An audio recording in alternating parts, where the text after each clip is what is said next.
Hey, everybody. Welcome to the Hoop and the Harm. As always, I'm Brendan. That is Nolan. How's it going? As we sit here and ponder the finals and we ponder what has happened with the finals, I just want to remind everybody that this is the last year you'll be able to watch it without commentary from the great Michael Jordan. So we get to hear from Michael Jordan next year. I don't know what to take about that.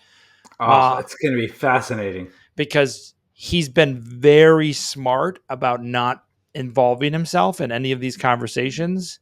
And so now he gets to analyze talent, which one would argue that was where he was probably the weakest at when he ran teams. So it'll be interesting to see how that looks. But here we are. Everyone is very excited to crown a new champion. OKC is the victors in a very subdued Game 7 after the massive injury to Halliburton, similar to Tatum. So you have two incredible teams going into the playoffs that next year will not have their great talented players. Halliburton will now be out for the whole year, and Tatum will be out for the whole year. And we've seen Boston make a bunch of moves. I think it really impacted Indiana after the injury. I thought they were playing pretty good. I thought they had, in my opinion, I was waiting for the fourth quarter comeback as I'm used to with them. And they just didn't have the same bite after the injury. And, God bless them for getting this far, taking OKC to Game 7. OKC, one could say, was too much. I thought they were, to me, a little too inconsistent in the playoffs. I felt the Denver series, they were inconsistent, and then I felt the finals, they were very inconsistent. So they didn't have a complete package. So they have a lot of areas that I think they, as a team, can improve on, especially when you look at the playoff performances. So happy for them, happy for their team, happy for what they have in the warehouse for picks. So, I mean, you in the Eastern Conference, liking the Knicks, you've seen two.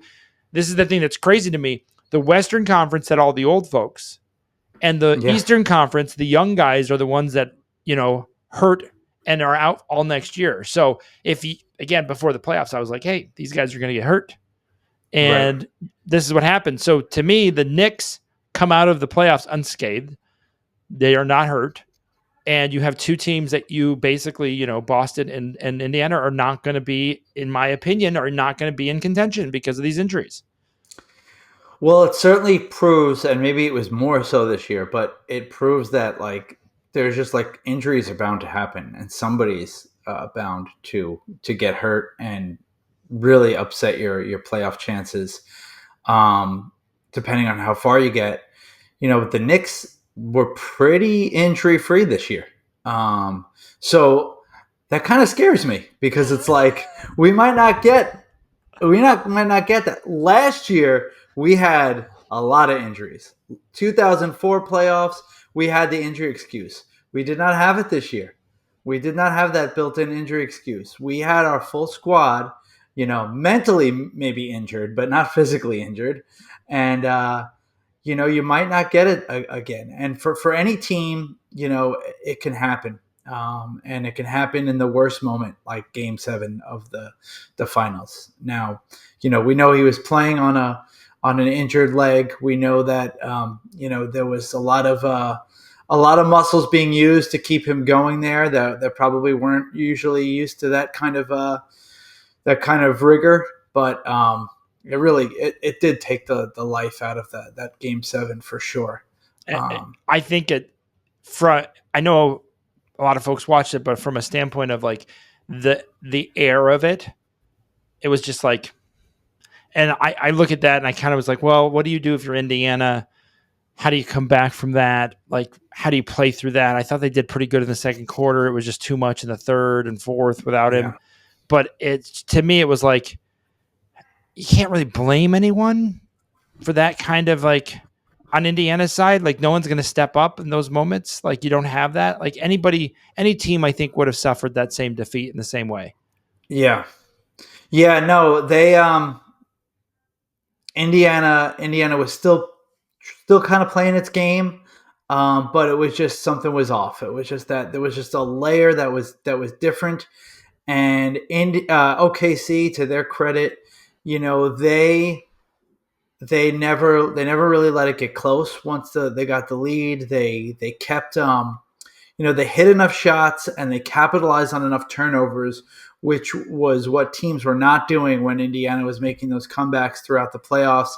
And it was enough. And the way I look at it, I mean, nobody wants to hear, especially Indiana fans, probably about moral victories. But man, if there was ever an excuse to say like these two teams can really both feel good, like going forward about this, you got OKC, who is one of the best teams in the league all season. They won the championship. They absolutely deserved it.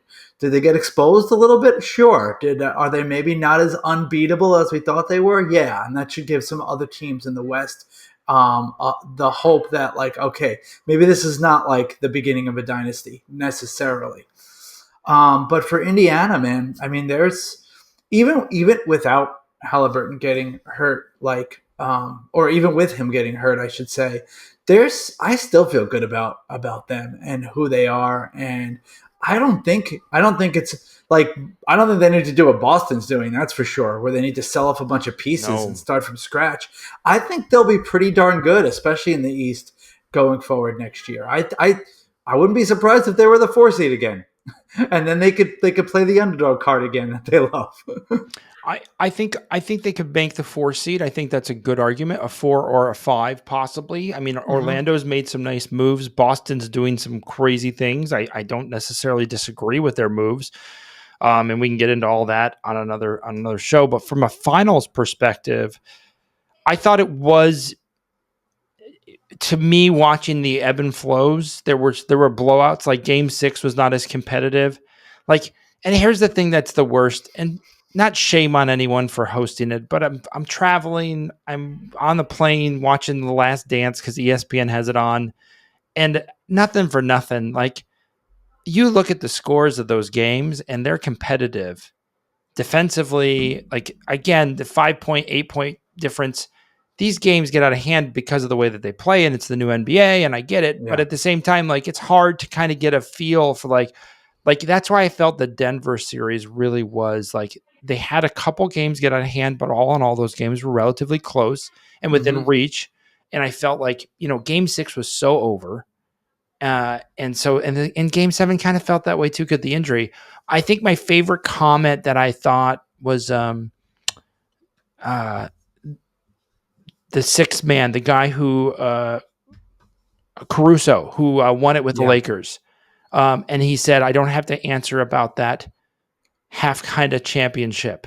Yeah. I have a real ring. And he did say that. Yeah. Just so everybody knows, I'm glad he said it, because I have said during that COVID year, the Dodgers and Lakers won championships. I said they don't count.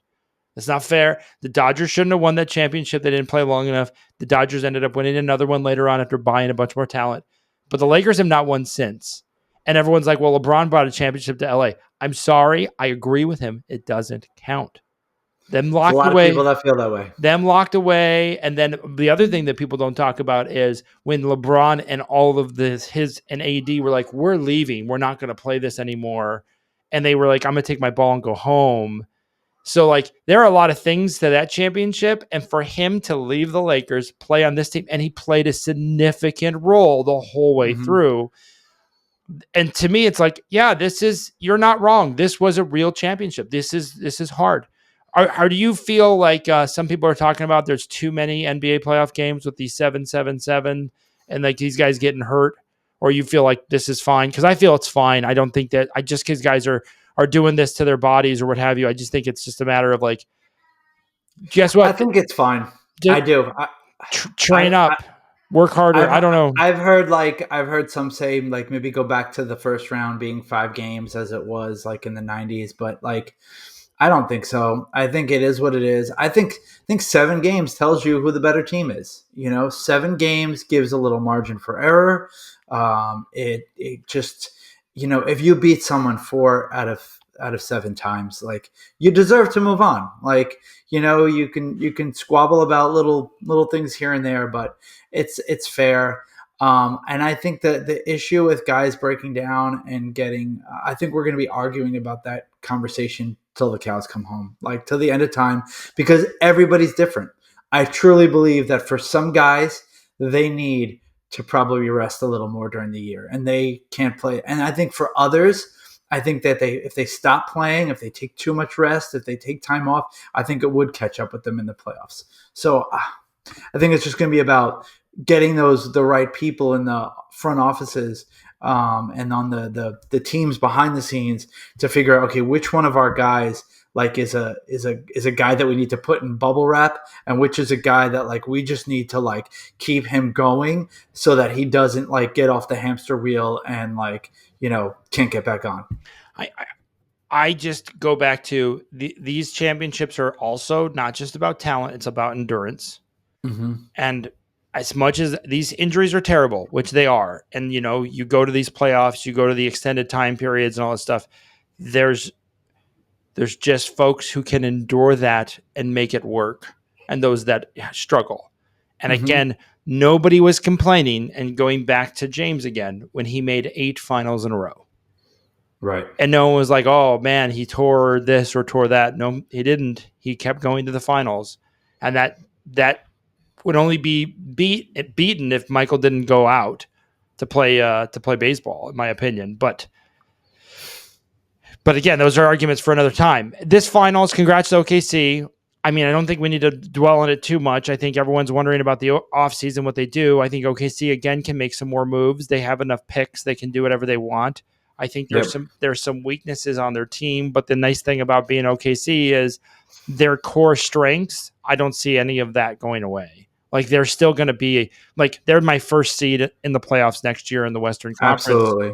And even this year, they had some injuries and they still were head and shoulders above the rest. So everyone's trying to get there. But to your point, if we look at these two teams, what was the biggest thing that I saw?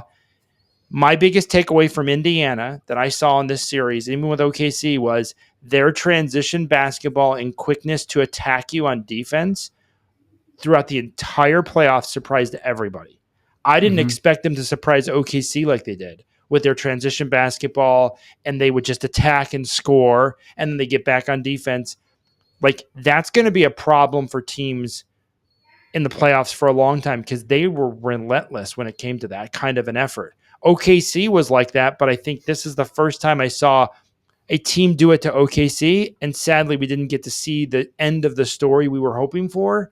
Right. But my perception was Indiana impressed me with their attack mode after made baskets, after stops. All the little things. They outplayed them on the little items. You're correct that they got their 3 wins by outplaying them on the little items. And you could argue they stole game 1 like they stole every game 1. So this could have been a 6-game series. But, Indiana took them to 7 because guess what? They have a great coach. Yep. And when you have a great coach and you have that staff and those amount of horses, those amount of players, I'm telling you, unless something major happens with that roster, I agree. They're 4 seed, possibly a 3 seed. They're a hard out. They're going to be a hard out. And they're going to do something in the offseason. They're going to find some. I mean, you're not going to replace Tyrese Halliburton. You're just not going to do it. But they'll figure out something. They clearly have the right people in place in their front office, and scouting and just the analytics and all that. They've got the right setup, so I think they'll be okay. But it's going to be fascinating this offseason. And I think we start a little bit in round 1 of the draft, and we'll see it, as the offseason plays out. These two teams were well-rounded. They were built on player development. They were built on, yes, they have their superstars. I mean, for all intents and purposes, I mean, the Pacers have 2 superstars in Halliburton and Siakam. They are bona fide superstars, those 2 guys. Shai Gilgeous-Alexander and Jalen Williams, bona fide superstars. But the rest of the roster is so team-oriented, defensive-minded, shooters, guys that do the little things, guys that were, discredited for maybe being too small, or, not being super athletic, or, whatever. Like all those old things that you see here, like around like draft time, like we're drafting this guy because he's got a lot of athleticism, because he's got height, because, whatever. They're completely shifted. And so I'm just really fascinated to see whether teams try to do that, try to mimic that, or do they continue to try to go for those, big, flashy, athletic guys? Do we continue to have teams trying to build super teams, power trios, big threes, that whole deal? I know what I would want, but Mike, on the finals, the thing that surprised me probably the most in this, the Indiana bigs versus the OKC bigs. I feel to this day Indiana's got the better bigs throughout the whole playoffs. Like I'm trying to think of another team with that tandem. I mean, that 2-man tandem they have hitting threes. They can play inside. They can play outside. They can play defense. are you talking about Siakam and Miles Turner? No, Turner and the Toppin. Oh, and Toppin, yeah. Those two big men, because they're interchangeable, but they can play at the same time. So I look at like Chet and who's the other OKC big man? Hartenstein. Yes. So you look at those two. Then I look at the Western Conference. Minnesota has Gobert. I look at the full roster of teams. I think Indiana today still has the best big men with those guys, and I'm not even talking about Siakam. Siakam's in addition. That's to your point. Yes, I think Indiana is certainly not going to be as hurt as Boston is with the injury, but I'm telling you, I watched the whole playoffs. Those two guys for Indiana impressed me in every round. And that's interesting that you say that for a number of reasons. First of all, if there's one knock on Turner, and a lot of people say he didn't play up to expectations in the finals, but he certainly was a big part of getting them where they were. He's not a great rebounder, and that's like one weakness if you want to point it out. So they did it, to your point. There was pretty big weakness that they got around with him. He's a free agent, so he's got to re-sign with Indiana. Be interesting to see if they go with him or not, if they move on, and how the Halliburton injury affects it. Yeah, I like the way that the two of them played together and how they were like very different. They're very different flavors, but man, Toppin got unlocked in this playoffs. Wow. He was amazing. He was so aggressive. They really used him the right way. He's again great coaching. They got a great spot for him. He's another one that, if Indiana's looking to make a move, eventually you got to pay these guys. So, you can't hold on to them forever if you got other priorities. Toppin's probably got a lot of value right now. Did you feel the way I felt about those big men? Because going into the OKC, I said Holmgren, if he plays well, this is kind of like he can really show some depth. I was watching, Turner block Holmgren a couple times. He had some steals against him. Like when the play, this is why I look at that. You're correct in the fact that when you look at the stats and you look at how he played for Turner, he didn't as step up like he did in other series. But the key moments for him that I remember, he was always on the positive. Yeah. There's not a moment in the finals that I watched him do something that I'm like, oh, yep, they won the game because of that. No, they were winning games because of a positive play he made either on the defensive end or offensive end. So he made the little pieces. Did you feel that, like the way I felt watching this, that Indiana was – did that surprise you about those two big men playing as well as they did all the way through into the finals? Because it surprised me. Toppin was the one that surprised me more. I've always liked Miles Turner. I've always thought he was a good player, and just needed the right team around him. I thought for sure at some point he was going to be traded. I mean, he's been in trade rumors for years. I thought he'd wind up on like the Lakers or the Mavericks or something, and be paired with a really good team. And he stuck around. He was loyal to Indiana, and they finally got a good team around him. But I don't know. I don't disagree. I just I think it just speaks more to the team. I think those guys excelled because everyone else steps up. I mean, everyone knows their role on that team. Everyone knows that they're, the expectations. There's no selfishness. There's no one on that team. Do you have to worry about like trying to like stat pad or get their a right amount of shots or whatever. Even Halliburton. I mean, we make fun of him a little bit because he goes cold and every once in a while, but or just seems to disappear. But he does it because he doesn't need to. He doesn't need to always be there, and that's why they're still a threat. It just hats off. I mean, Indiana to me, like I didn't think they were going to take him to 7. I really didn't. I thought OKC was going to handle it. So in a way, I guess I'm kind of there's a little bit of a dim there on OKC for me because I thought they could have handled it better, and I'm more impressed with Indiana because of my expectations. So again, I like you. Well, we'll see what we have, and we'll do a preview for the season and see what we think what Indiana has done because they have some decisions to make. But for this season, this team compared to last year, hats off. I feel their confidence is through the roof. I feel a lot of people are very positive about Indiana for many good reasons. OKC won. My question is now with all these young guys, do they take a breath? Are they going to be as hungry? Do they want to do another one? That'll be interesting, and we'll watch that through the offseason. For sure. As always, like, subscribe, share. That's our view on the finals and these two teams as they go into next year and we go into the offseason. Thanks, everybody, for joining us on the Hoop and the Harm. Hoop. Harm.